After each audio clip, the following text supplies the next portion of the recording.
Dans le cadre de l'appel de l'action lancé par le Conseil international des infirmiers, destiné aux infirmières du monde entier afin qu'il devienne le fer de lance de la lutte contre les maladies chroniques, qu'ils servent d'exemple de bonne santé à leurs familles, leurs patients et leurs communautés, et que, par l'entremise de leur association internationale d'infirmières, ils s'engagent aux côtés des conseils internationaux des infirmiers et de ses partenaires pour susciter le changement social, économique et politique.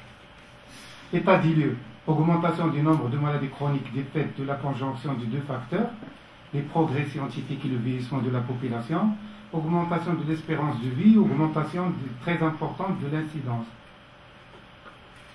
Les données sur le cancer, selon l'Organisation mondiale de la santé 2009, le cancer est l'une des principales causes des décès dans le monde, 13% au total. Selon les prévisions, les décès dus au cancer devraient continuer d'augmenter dans le monde pour se situer à près de 12 millions en 2030. Les maladies chroniques, définition. L'Organisation mondiale de la santé définit les maladies chroniques comme des maladies de longue durée et de progression lente, tandis que les affections chroniques sont des problèmes de santé nécessitant une gestion suivie sur plusieurs années ou décennies. Les maladies chroniques comportent les cardiopathies, les accidents vasculaires cérébraux, les cancers et les maladies respiratoires chroniques et les diabètes. Une maladie chronique est une maladie de longue durée, peut fluctuer et par conséquent affecter la même personne de différentes façons et à différents moments. Prise en charge des maladies chroniques. La prise en charge des maladies chroniques aujourd'hui rend nécessaire une triple révolution. Ne plus considérer le patient comme objet de soins, passer d'un modèle de prescription à un modèle d'éducation, ne plus être centré sur le soin curatif, mais sur la promotion de la santé. L'OMS, dans son rapport mondial intitulé des soins novateurs pour les maladies chroniques en 2003, pose parmi les 8 objectifs pour une meilleure prise en charge de ces maladies: changer de paradigme, c'est passer d'une approche biomédicale centrée sur la maladie et les hôpitaux à une approche globale s'intéressant à la santé et à la qualité de vie dans une approche pluridisciplinaire et ouverte sur la communauté. La définition de la qualité de vie. La qualité de vie, c'est la perception qu'a un individu de sa place dans l'existence, dans le contexte de la culture et des systèmes de valeurs dans lequel il vit, en relation avec ses objectifs, ses attentes, ses normes et ses inquiétudes. C'est un concept très large, influencé de manière complexe par la santé physique du sujet et de son état psychologique, son niveau d'indépendance, ses relations sociales, ainsi que ses relations aux éléments essentiels à son environnement.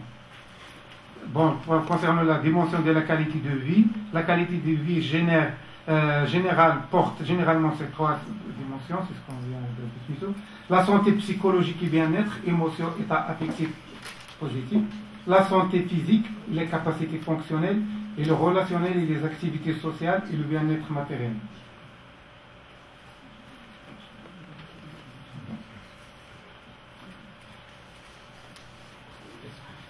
Qu'est-ce que l'éducation du patient? L'OMS propose une définition générique d'éducation du patient recouvrant 3 sortes d'activités. L'éducation thérapeutique du patient, qui touche à la partie de l'éducation directement liée au traitement. L'éducation du patient à sa maladie, qui touche à la maladie, c'est-à-dire le traitement, mais aussi les connaissances de la maladie, la prévention des complications et des rechutes, ainsi que de l'impact que peut avoir la maladie dans la vie de tous les jours. L'éducation pour la santé des patients, qui concerne tant la maladie et les traitements que les comportements de santé et les modes de vie des patients et les modes de vie des patients. L'éducation du patient vise à aider les patients à acquérir ou maintenir les compétences dont ils ont besoin pour gérer au mieux leur vie avec une maladie chronique. Il comprend des activités organisées y compris un soutien psychosocial. L'éducation thérapeutique, objectifs généraux, c'est proposer aux patients porteurs de maladies chroniques une démarche éducative afin de réduire les complications, d'améliorer la qualité de vie et d'accroître l'adhésion thérapeutique. Objectif spécifique, c'est assurer une prise en charge éducative systématique de tous les patients cancéreux, proposer une démarche éducative, proposer aux patients de cancer une éducation relative à leur traitement afin d'en optimiser l'efficacité et d'éviter les complications. Et développer aussi des relations de coopération avec les centres d'oncologie, notamment par la mise à disposition de locaux, des staffs communs et des conseils méthodologiques. Impact de l'éducation sur la qualité de vie.